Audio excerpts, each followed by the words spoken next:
Jerry Moss, formerly co-founder, I guess, or current co-founder of what was A&M Records, and it's still going. So it basically started with me sort of wanting to find some niche in the entertainment business.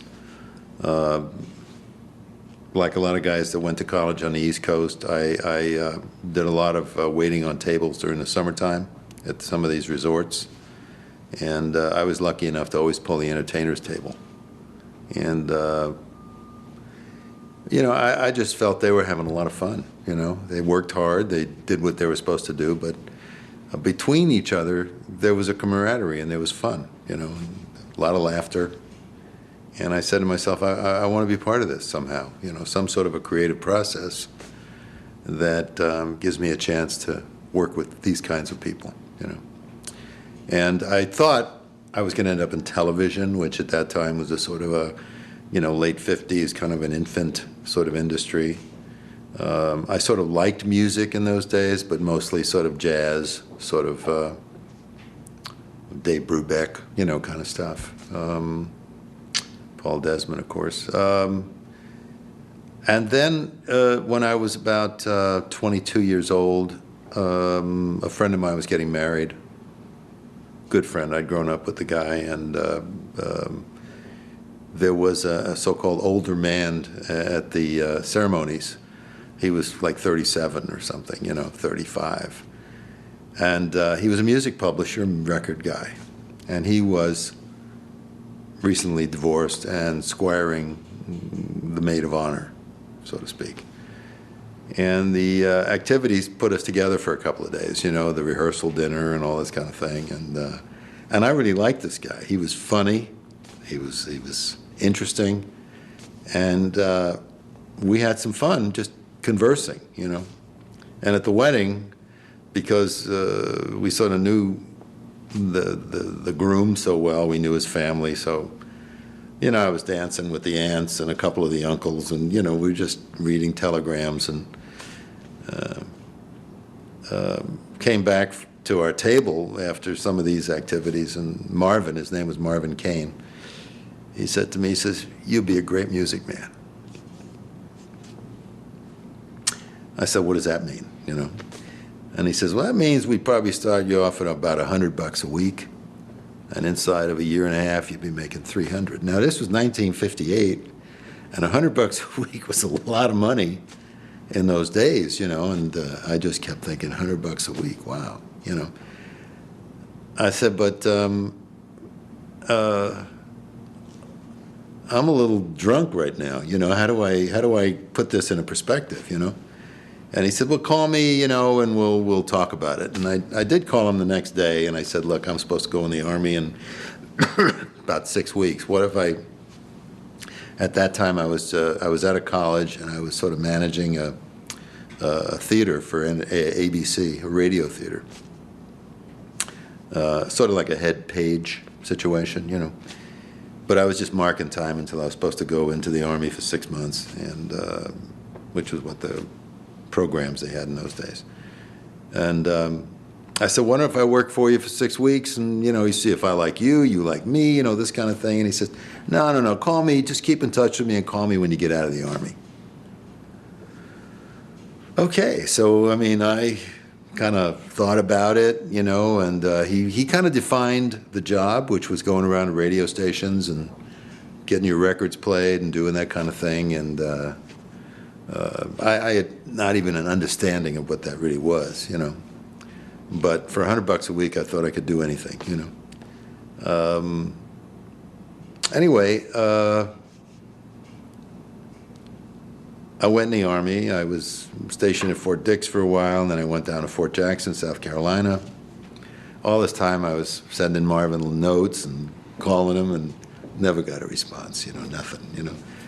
And then I got out in August of '58. Called him, "Marvin, I'm back, you know, let's go, let's see what's up," you know, nothing, you know, nothing. So I went back to work, make some money. I went back waiting on tables for a while, and finally, after being persistent, in November of 1958, I started at A&M, at Co-Ed Records for $75 a week, I should mention. So, and my job, the first day I was there, it was an election day, was to go to Philadelphia and see who was playing our record, you know. So I went to Philadelphia, introduced myself to people. Everybody said, "Where's your distributor?" I didn't know that distributors usually accompanied, you know, the manufacturer's reps on the road, but Marvin didn't tell me to call anybody. He just told me to go to these radio stations, talk to these people, and see what's up. And it was, you know, I was kind of a shy person to begin with, and right away I didn't fit in with this job. It didn't work for me, you know. Nobody really was interested in me. I mean, a couple of people were polite and courteous, you know. A couple of people had a joke or two, and, you know, a lot of people said, "Tell Marvin I'm playing the record," you know. And that was all they had to hear. And one guy invited me to, you know, sit in on his broadcast, which I thought was about the most interesting part of the day, and he was the 8 to 12 man. And he was a really nice guy, and I sat and watched a disc jockey actually doing some work, and he was a terrific guy at the Philadelphia radio station, and he actually dropped me off at the train station to go back to New York that night. And I said, "Man, it's beautiful what you did." And he says, "Listen, just tell Marvin we got along, and maybe there'll be a check in it someday for me," you know. And I really wasn't even putting that together, you know. So I got back, and I really immediately figured out that obviously we were taking care of some of these people, you know, and some of the people we weren't, you know. But I continued to promote records and try to learn as much as I could about the business, because it did have some quirks about it that I liked a lot, and one of which was I liked the record I was working on, you know. And I quickly worked out with Marvin that I didn't need to, you know, work with people that were being taken care of. Let me see how good I am. Let me work with people that we weren't taking care of. Let's see what I could do, you know. Anyway, we kept going. I kept seeing cities I'd never seen before. I went to Cleveland. I went to Pittsburgh. I went to St. Louis, Atlanta, Boston, Washington, D.C. Amazing, you know, just incredible. Going to hotels for the first time in my life as a customer, ordering room service, you know, on occasion, and taking people out to dinner on an expense account, however, which I had to obviously pay strict attention to. And at the same time, I was thinking maybe I was trying to make a long story short. I was trying to maybe get into this commercial film business as well, and cultivating somebody I knew to try to connect me with that. And I remember being in Cleveland and celebrating the success of our record, which I'll tell you the name of right now. And that record was 16 Candles by the Crests, which eventually went to number 2 or number 1 in the country. And everybody was having a good time and patting me on the back like I'd done something amazing, you know. And I for some reason, I called my mom, you know, and I just said, "How's she doing? What's up?" And she says, "Oh, that girl from the film company called, and that job you wanted, that production assistant gig, if you want it, you know, you could come in tomorrow and get it, you know." And I said, "Well, I think I'll be here tonight, and I'm coming in tomorrow, and I'll call her, you know." Of course, I've decided I was going to give the record business another chance, you know. And so I did, and I stuck around with Co-Ed Records for about a year and a half. And I learned a lot about the business. I got to meet a lot of its great characters. I got to appreciate a lot of the great disc jockeys at that time, and how talented they were and how interesting they were, and what the music scene was, you know, at that time. So that's how I just ended up in the game. It was almost purely for the money, you know. And I found myself enjoying it enough to want to stay in it for at least the first year and a half. My strength was that I seemed to be able to get along with people fairly well. I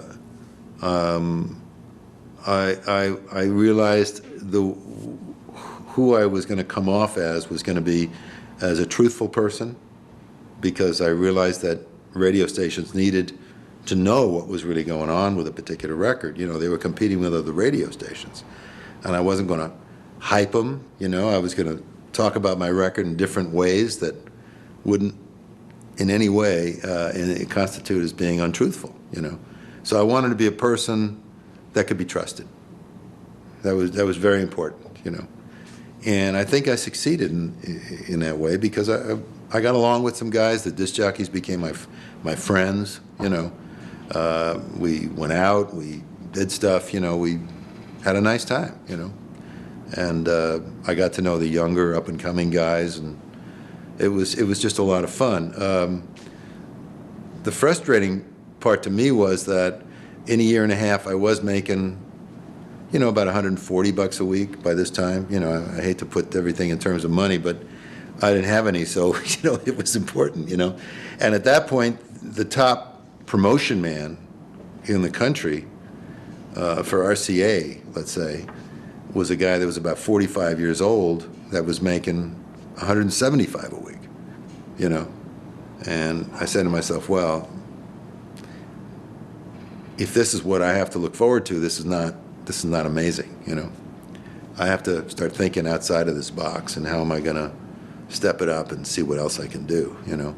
And at that point, after a year and a half, the music was sort of interesting, but it wasn't, you know, this was like 1960, and it wasn't quite touching me, you know. I still was, you know, the records we were putting out by the Crest and the Rivieras and Adam Wade and people like that were interesting and hit records, let's say, you know. Working with the Crest was fun, but it wasn't music that was sort of touching me, so to speak, you know. And so in 1960 is when I kind of decided to take a shot and go to California, which was part of my overall dream, you know. When I got to California, I did go to that interview at the William Morris office, and they said I had to go in the mailroom. You know, the mailroom only paid, you know, ridiculous, $35 a week, and I mean, I couldn't afford it. You know, I just couldn't live on it, so I couldn't take the job. And then my friend from TV, he was on the unemployment line because there was an actor's strike, and my money was starting to run out, you know, what little bit I had. And I was living with my aunt out here at the time, great lady, who was sort of my beacon in my family. You know, she was just an incredible woman. And I'd heard that the top independent promotion man in town had lost 2 East Coast accounts. And I happen to know both of those people, those accounts. And I mean, to get back into it, you know, I got to know some record people on the West Coast, and I called those accounts and I got them, you know. So all of a sudden I was in business as a so-called independent promotion man. And this was exciting from 2 points of view. Number one, I was working again. That was good. I was making some money. But number two, I was in business for myself, which was a very unique experience, and something I hadn't really planned on at all. And I absolutely loved it. You know, just, you know, Jerry Moss Productions Unlimited as a name, you know. So working in business for myself, I started thinking, you know, maybe I should sometimes accept copyrights in lieu of promotion fees, or, you know, so I started a little publishing company. Not that it meant anything, but just to know it, just to learn something about it. So this was the West Coast. This was a different feel. I started feeling I was making some friends. I started making friends of producers, people that were actually making the records. And that's how I met Herb Alpert. From 1960, 61, I started to experiment with producing some records with different partners. Sometimes, you know, in those days, you could make a record for about $200 or $300, you know, and then if it was any good, get it played on a couple of stations, get a little bit of reaction, and perhaps. I mean, there were so many labels in those days to deal with. You know, there was Chess Records, there was obviously Atlantic, but there was Dot Records. There was so many West Coast labels, you know, like Keen Records, and, you know, people that had real businesses, you know. And they would buy the record maybe for $7.50 and give you a couple of points as a producer. So we made a few deals like that, and it was a one-off. It was a one-record thing, and then move on and see what happened. None of them were amazingly successful, but again, I was learning. You know, I was trying to do stuff, and in the meantime, I met Herbie, and we just got to be sort of friends. I loved the way he played trumpet, number one. So, you know, we'd go out sometimes, and there were a bunch of piano bars on La Cienega Boulevard in those days. We'd sit in, and he'd, you know, do some solo work or play with the piano player, and, you know, just do some. And he was just amazing. He'd always get a reaction, and it was just fun to be with him. We were, like I say, good friends. He was a record producer. He was an arranger. He was a totally musician. And we listened to records together into the night, you know, and which record was doing good, which record that I was promoting wasn't doing good. By this time, I started picking up a lot of accounts, and I represented a lot of people, and I was starting to make a pretty good wage as an independent promotion person, you know. I think in 1961,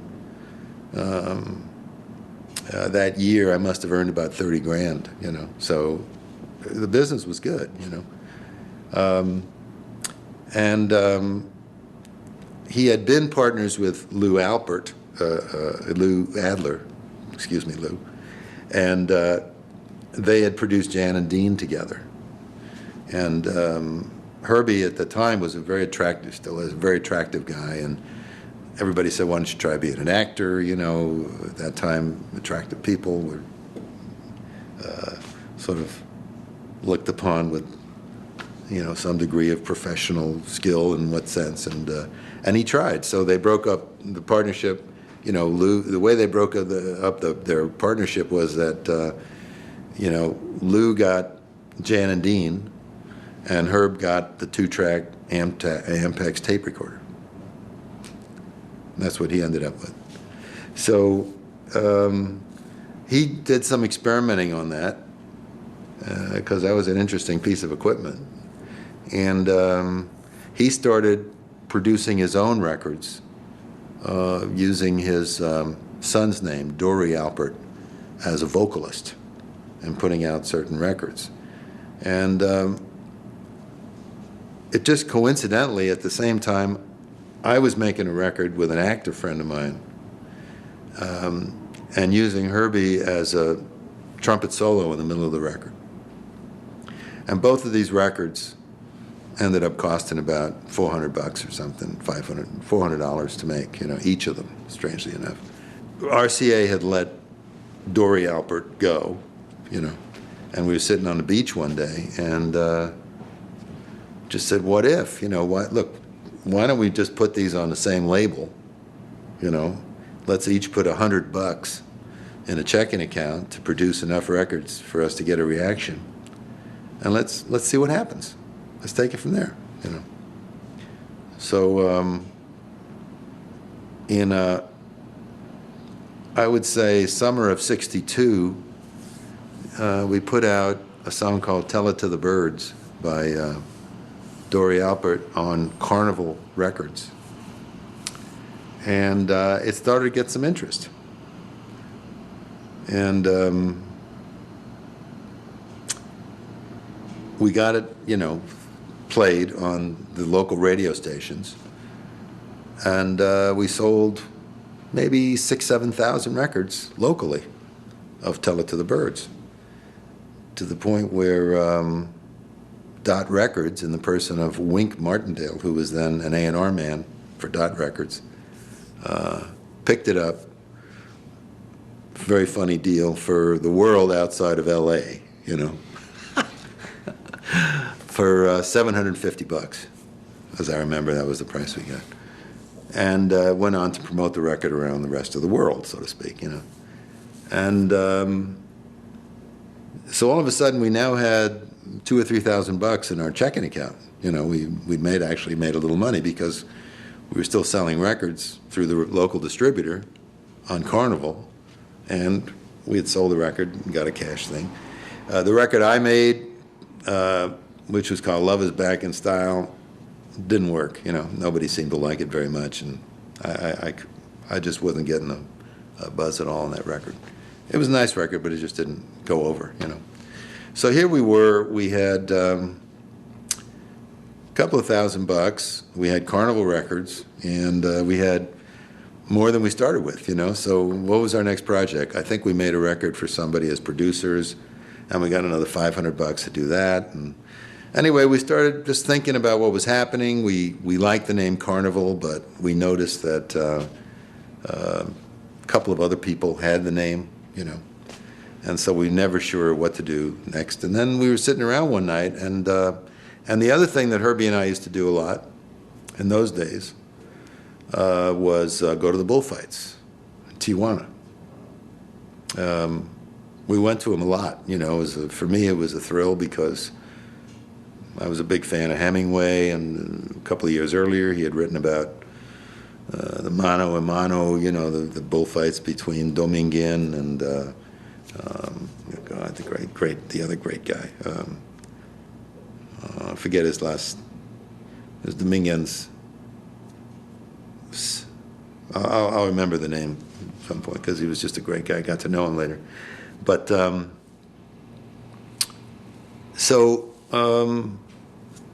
and while we were making our little record company, there had been a hit called Mexico by Bob Moore, who was a bass player in Nashville, one of the great studio players. And I think Monument Records liked him so much they let him make an album. And he made music from all over the world.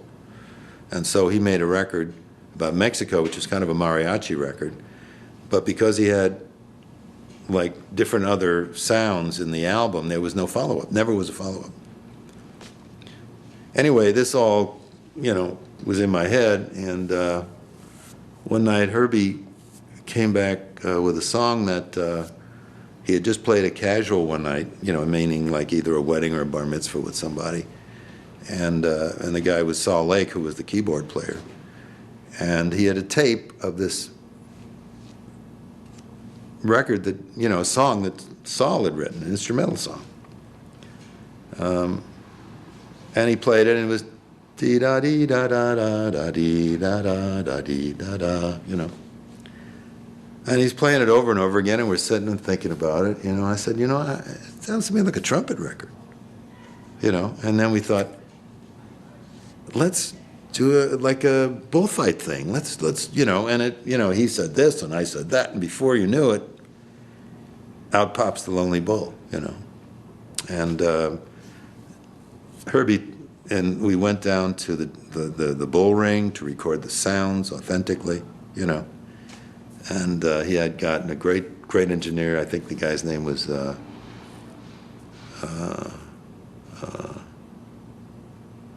Ted Keep, I think his name was. Great engineer.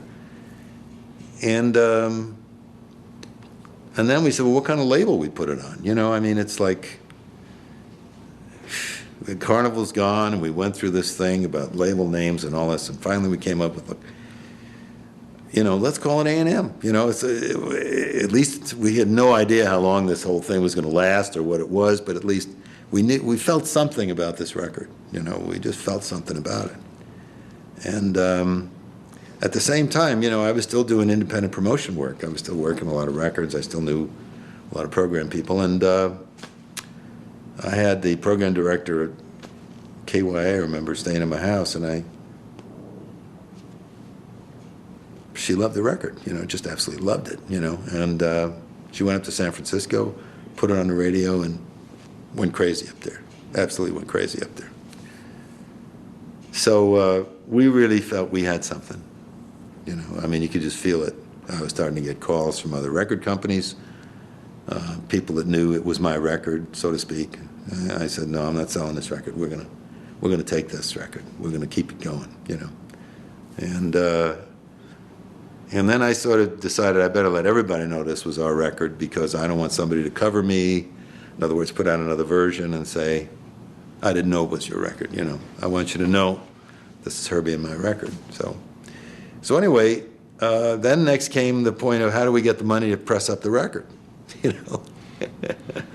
And there was a guy named Nate Duroff, who for me was a great friend and great supporter, and he advanced me the $35,000 in credit to make up 350,000 records on the West Coast.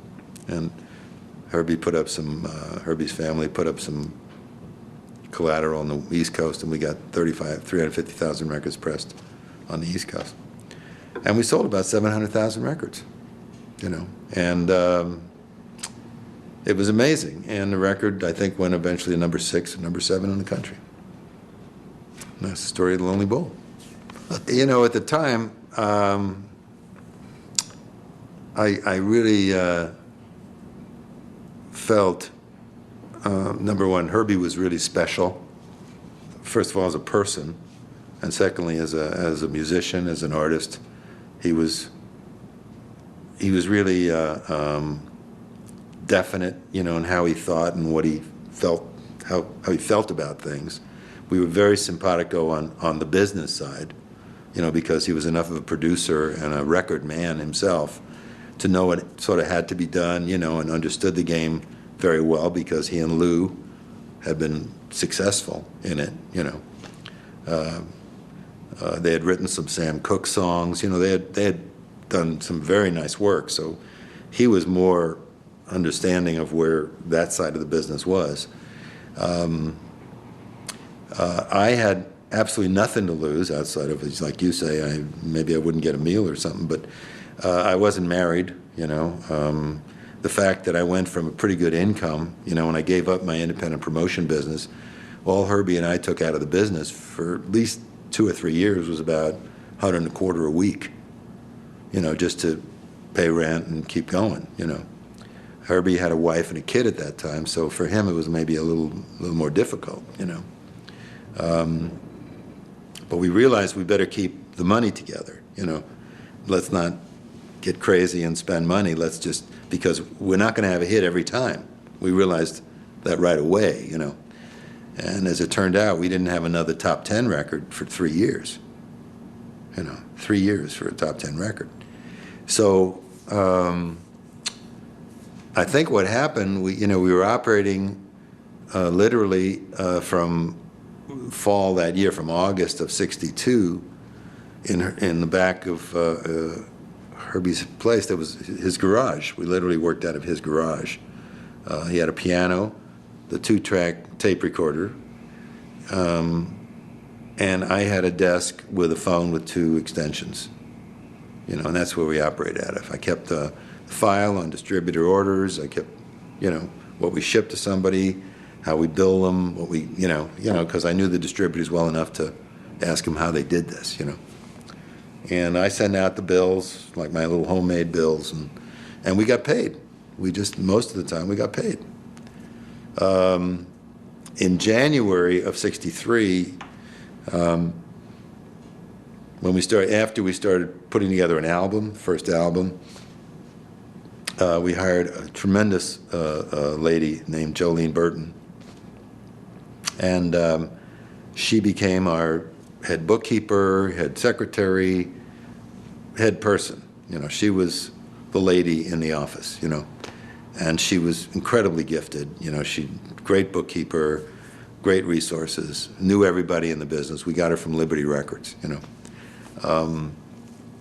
with great experience in the business. And we moved to 8255 Sunset Boulevard, and we had an office similar to almost what we have here, an anteroom, and then an office that Herbie and I shared, and then there was another room where there was a piano and a tape recorder, and that was sort of it, and that's how we operated for at least a couple of years. We had 3 guys named Kenny, Joe, and Larry, who sang very well together, and we called them the Kenjolaires. And then there was a couple other bands. We had a song called Guantanamera, was pretty good. That was our record for a while.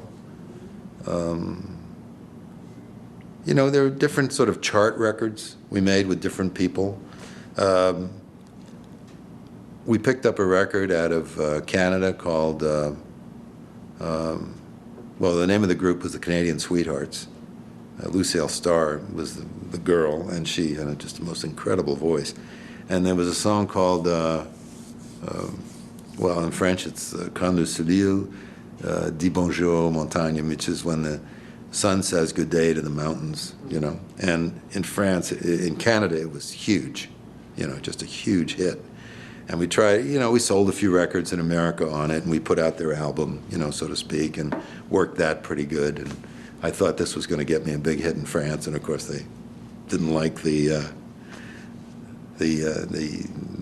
Canadian French. You know, they just looked down their nose at it. You know, it's a different language, really, in a sense. You know, spoken differently in different ways in the two countries, but there, you know, we tried different things, you know, as I say, and tried to spread our business and promote our business, you know, and at the same time, you know, at the time we as an artist we had signed Waylon Jennings, you know, he was kind of a friend of mine named Don Bowman tipped me off to this great guy in Phoenix, and we invited him in, and he just knocked Herbie and I off our feet. He was absolutely brilliant.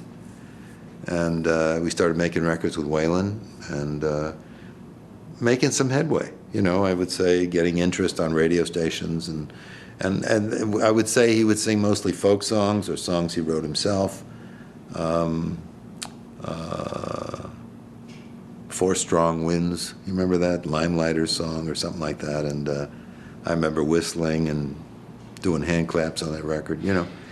And Waylon was just the greatest guy in the world. And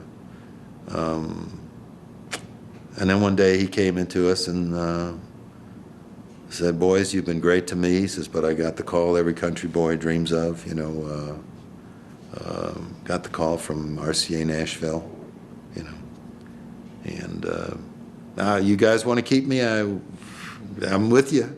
You know, but I just want to let you know if you're tired of me, you know, I can go somewhere. You don't have to worry about me, you know." And you know, Herbie didn't want to let him go. Herbie said, "This guy's going to be a star. How can we just let him walk out?" You know, and finally we talked it over and thought, well, you know, we're promoting Tijuana Brass. Let's focus on this thing and make sure we get the most we can out of this vision we have, you know. And so I went to Phoenix. I cut about 6 more tracks with Waylon, and we had an album that we put out called Just to Satisfy You, which became a pretty big song for Waylon in his lifelong, you know, library.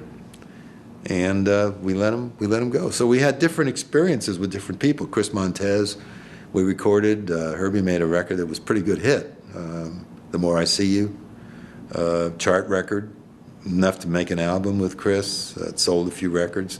I mean, all these things had something to do with keeping us going, keeping us charging ahead. And by the time we made our 3rd album with Herb Alpert and the Tijuana Brass, an album called South of the Border, there was a real market for this record.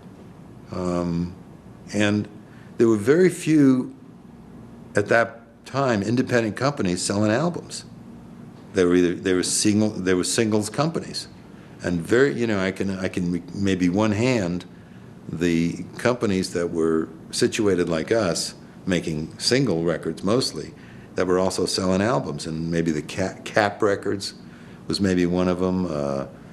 Cadence Records, you know, Archie Blier's company had Andy Williams. He had the Everly Brothers. I mean, somebody, you know, these were the cream of the crop.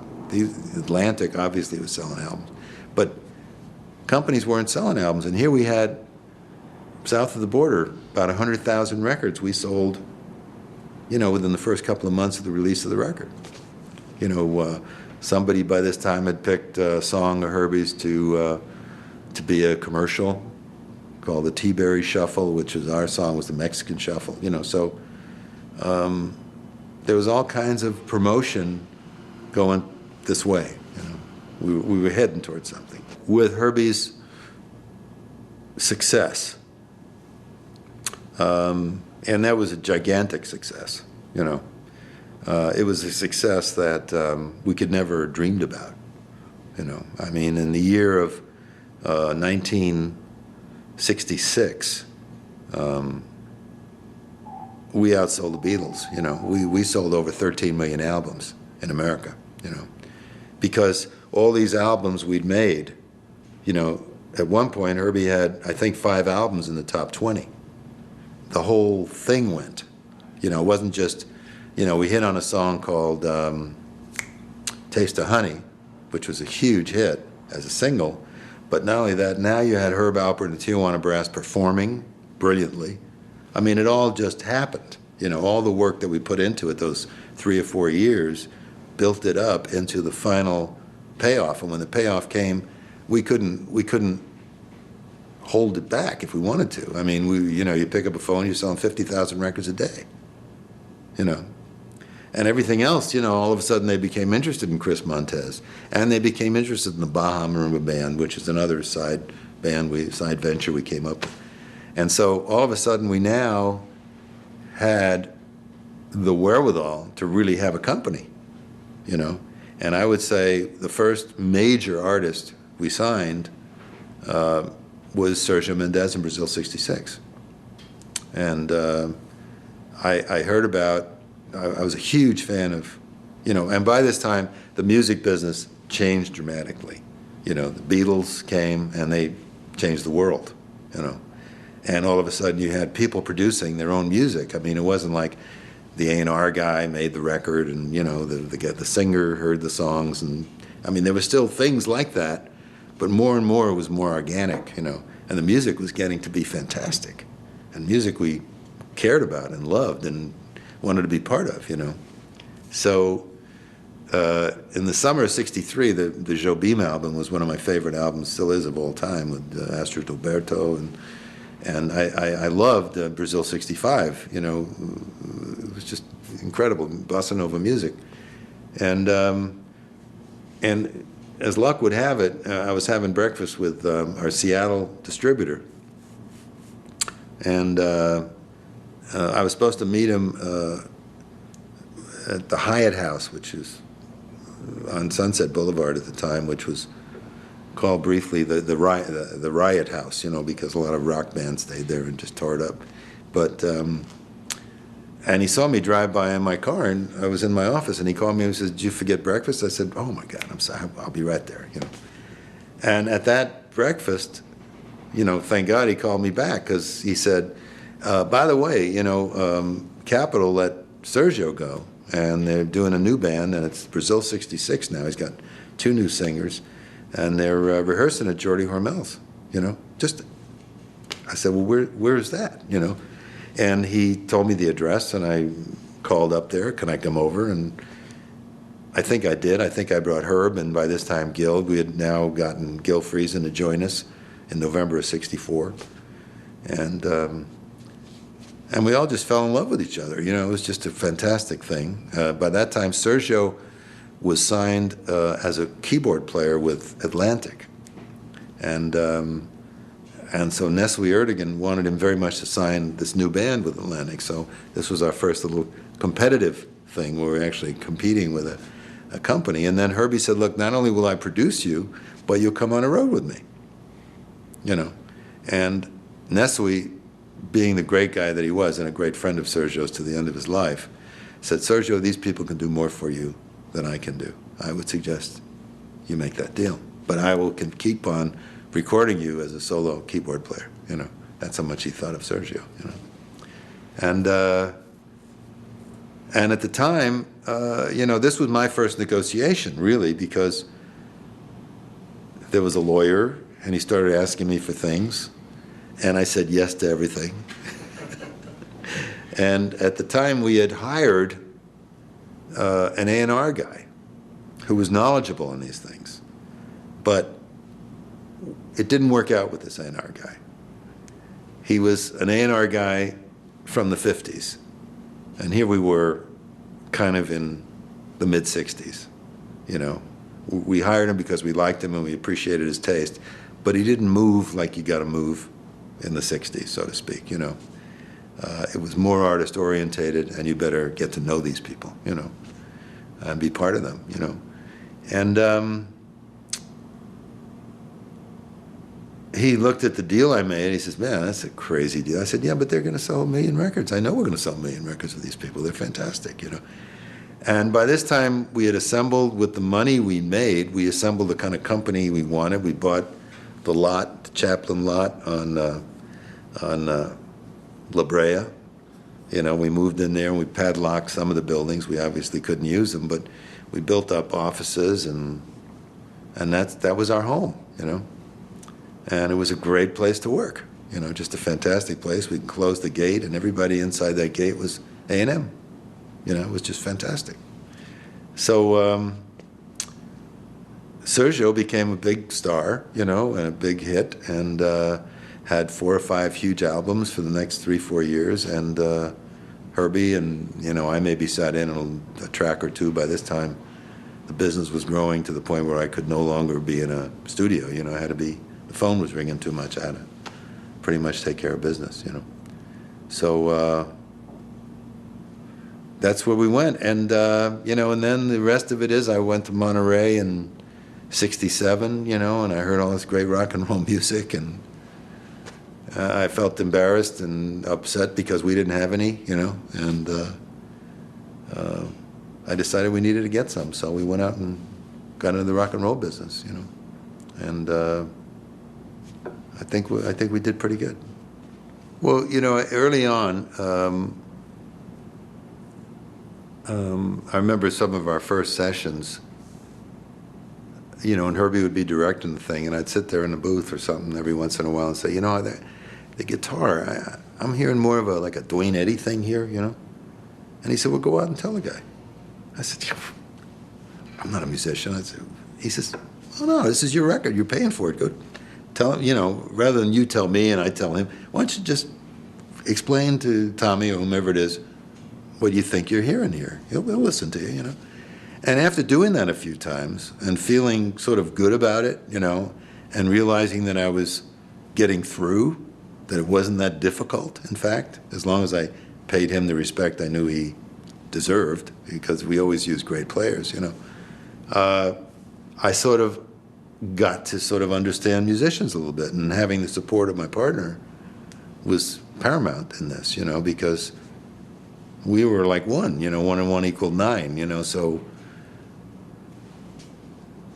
whatever I did, I had his support, and likewise, whatever he did, he had mine. And all the years at A&M, whatever each of us wanted to do, we did, and he wanted to make a symphonic album about whatever, man, go for it, man, fantastic, go, I'm with it, I don't care what it costs, go for it, have some fun, and it was, I'm taking 2 months off in the summer. Good, enjoy yourself. Great, So it was never, ever like anybody's concerned over each other. We were, as a partnership, how do we say this without sounding, kind of ridiculous? But we were kind of uncorruptible. Is that a word, or is it incorruptible? It's a good word. So first of all, we were never going to do anything to blow what we had. We were having too much fun, and we realized we were good at what we were doing. We were going to come at this business with respect for it and honor people as they honored us, And, Jimmy Iovine, told me recently that we changed the business because we treated artists better than anybody else did. And that everybody eventually had to change and get busy treating artists better, And it didn't, I was never really conscious of anything like that. You came on our lot, you were part of us, So we gave offices to people, we gave, we had, in our production department, people helped artists, new artists came in, we had people there to help them get through stuff. We wanted to always make that first recording session fun, make it right, make it that you want to keep on making records. don't make it hard. Don't put restrictions on people. Don't give them jobs to do that they're not good at. Get to know who you're signing and get to work with them. Work with them to make sure they feel good about the record they're putting out. If they don't feel good about it, it doesn't make any sense. So I think it all stemmed from the connection I had with Herbie and the fact that we wanted to treat people right, because we couldn't otherwise compete with the big companies now. We didn't have their bankrolls, and other companies started after years picking up our people. Virgin Records eventually started with two guys that worked for us. Jeff and Jordan. A lot of guys just, and it made us, how do we keep people? And eventually we kept people by giving them some stock in the company, by treating them better than anybody else. And if we had a big year, you share. If we had and record companies to this day can't really predict or can't really project anything. It's kind of silly in a way to project, because that means that you have to convince an artist to release a certain album within a certain quarter so it'll benefit sales, so you can report this on that. That's ridiculous. We never had those kind of, we didn't care. We owned the company. We could do whatever we wanted, So the point is, if you had those kind of windfall years, where you had a record like a Janet Jackson record or a Peter Frampton record, or, that sold incredible amounts of records, Supertramp, enormously successful records, Police, all these kind of things, Styx, that if there was a windfall, you got a piece of it, you got it. Plus, we gave you the greatest place in the world to work, we thought, anyway. So that's how we competed. It was our treatment of people and our essence, so to speak, that made us different. And that's what we wanted to be. We wanted to be different. Well, Almo Records, Almo Sounds, was, started in like 95, 96, because, after we'd sold A&M, and we sold to a company that we got along with very well. The company was Polygram at the time, and we didn't shop A&M. Polygram made a point of wanting to acquire us. We figured out what the price tag was. We got somebody really good to negotiate for us, and we felt if they would pay that price, we would sell our company. And primarily they liked us. They liked Herbie and I, because they wanted us to run and continue to make A&M prosper. And at the time we sold it to make it bigger, because by that time, I'm talking 89, and in 1990, artists were getting huge advances, which they deserved, and we just didn't have that kind of money to give somebody 60 million, guarantee 60 million bucks or 40 million, or, we lost Janet Jackson because Virgin gave her 12 million, and we just didn't have that kind of money around to put into one artist, you know what I'm saying? So, and also the way we got a lot of our financing was through international licensing. In other words, in the 70s, I could go to CBS Europe and get a deal for maybe 20 million bucks for 3 years, or maybe 40 million just for rent, and for the A&M label to be distributed throughout Europe for that period of time, and it was successful for both of us. They weren't doing those kind of deals any longer. That kind of money wasn't around, because what it amounted to is they didn't want to basically support a competitor, as we were by this time. So we sort of had to sell the company, in a sense, to make it grow. And I'd gotten along very well with David Fine, who was the president of Polygram. And we had a pretty decent first year. I tried to make some changes in the company and streamline it somehow. And then, lo and behold, which is something I didn't realize, and that at that company at that time, when you were the age of 61, you were automatically retired. And so this friend I had, this rapport I had with this fellow David Fine, was all of a sudden it was over because he was 61, and all of a sudden he was on boards and operating for them in a very different way. And all of a sudden I was faced with a guy that wasn't into it, really. Wasn't into the A&M dream, wasn't into who we were, and certainly didn't like me very much, for what it's worth, which I just could never quite understand, even though, you know, sometimes you make it and sometimes you don't. David was, as I say, retired, and then we were, you know, kind of paid off, basically. Herbie and I were paid off. And in the middle of '93, we had to leave A&M, you know. And as I say, it was not something we were looking forward to or we had thought was going to happen. We thought, you know, at the time I was, let me see, I was in my 50s, you know, still, and still digging and liking music, you know. I mean, this is what, and part of the deal was also that I couldn't hire anybody if I were to begin again. I couldn't hire anybody that worked for A&M or Polygram for like 5 years. All right. Now, at the time, I was pretty disgusted with everything, and I didn't think I was ever going to get back into it. And then I left, and I had a really difficult year. I had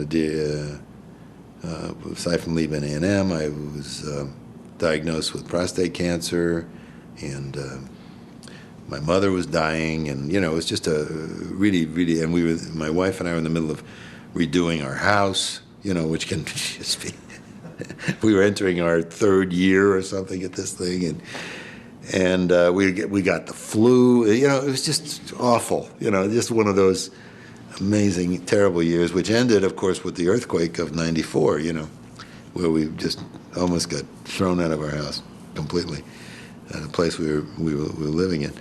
And, you know, so after the prostate cancer surgery, I went to Hawaii, and, you know, as I was healing, you know, I just sort of felt I missed the business. You know, this was my anchor. This is what I did for 30 years. You know, this is what I liked to do.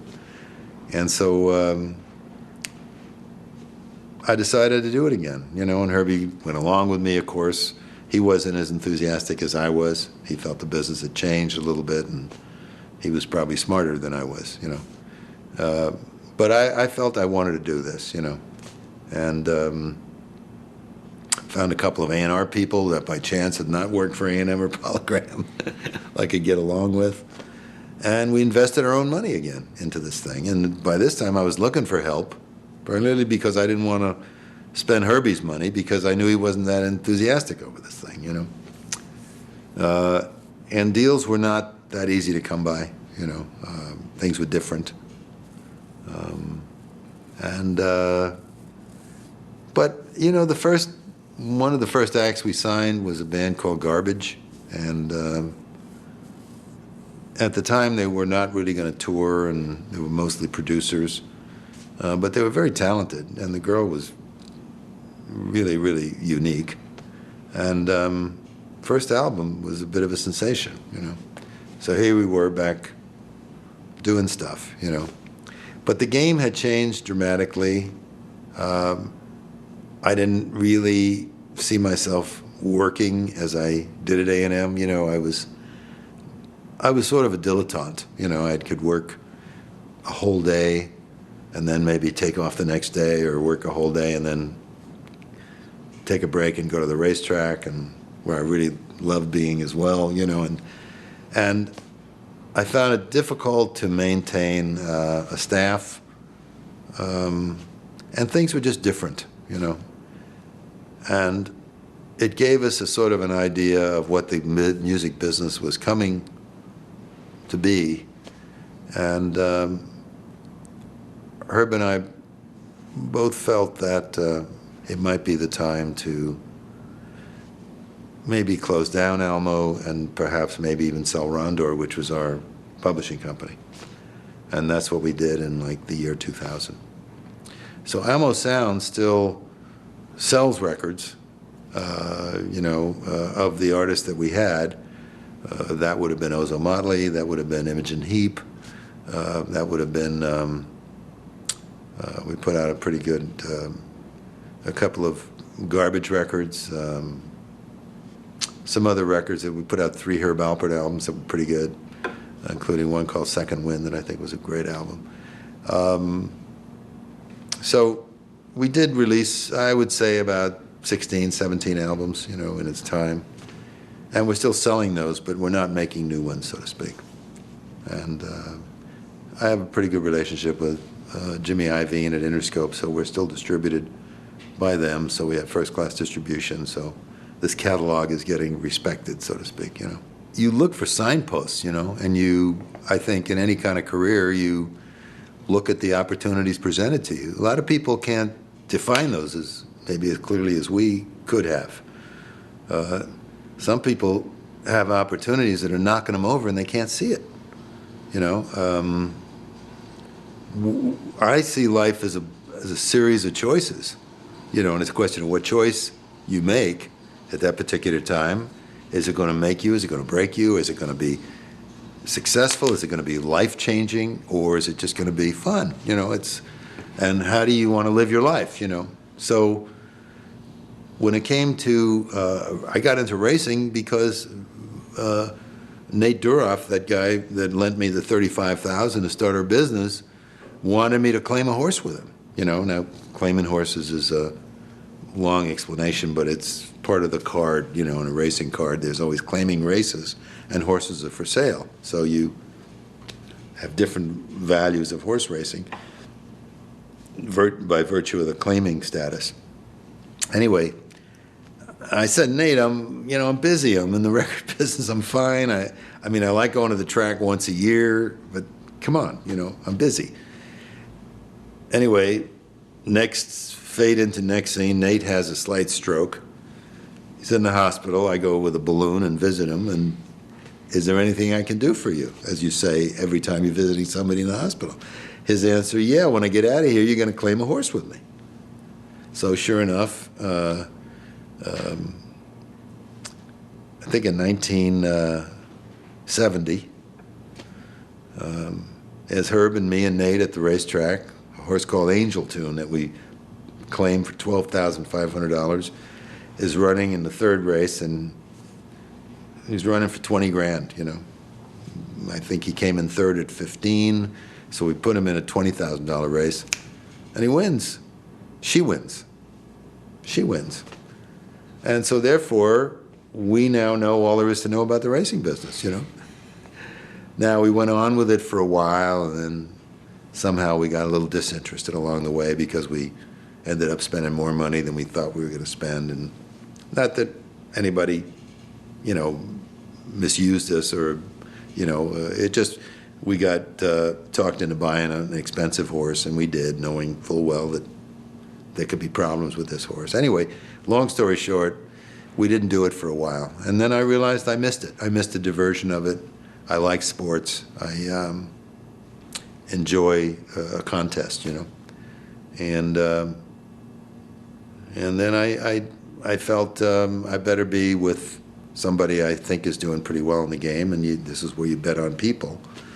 And I got Burt Bacharach to, I think around 1978, to introduce me to Bobby Frankel, who's a currently Hall of Fame trainer, And with Bobby, we had about 10 years of, we had some good horses together. And he was a very interesting trainer, and I learned a lot about the business from him, So it was through the record, it's through one thing that you go to another thing, and there's a bunch of passages we make here, and the record, the horse business has been fun, and I'm having to sit here and tell you I'm thrilled to have bred and raced the Kentucky Derby winner of 2005. Unbelievable achievement, incredible. And my wife and I still wake up in the morning and say we won the Derby. It's an absolutely incredible experience. But it all built itself into something. It took me 30 years to get to the Kentucky Derby, So you sort of had to be patient, and we were sort of having fun at the level we were playing, and all of a sudden we found ourselves at another level. And we were prepared for it, you know, with the right trainer, the right racing manager, who we've now had for 20, 25 years, and we're seen to be having a good time. Evaluate your associations, very important. You know, if somebody just seems a bit off, if you feel that you're not on the same page, it just isn't worth it, you know, it just, but once you agree to be part of something, then do it 110%. Don't hold back. Give it everything you got. And I mean, be aware of what's out there, you know. It's so many opportunities. I mean, and today with obviously the web, you know, my God, people do things by themselves. You don't even need companies anymore. So the individual today, I mean, this is what this technology means to me, is that the individual is more powerful now than he's ever been before, you know. So, I mean, anything's really possible. Anything and everything is possible. But, and also I think you got till you're 30 before you have to make any real critical decisions in your life. And I think you should use that time from the time you're out of school to you're working your profession and trying different things out before you have to make a critical decision about what you're going to do with your life. But by the time you're 30, I think you should know where you are.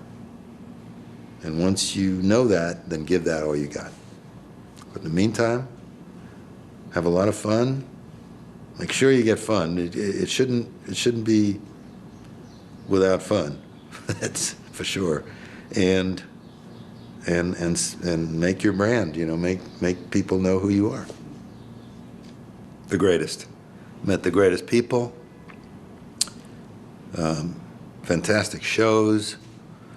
Amazing recordings.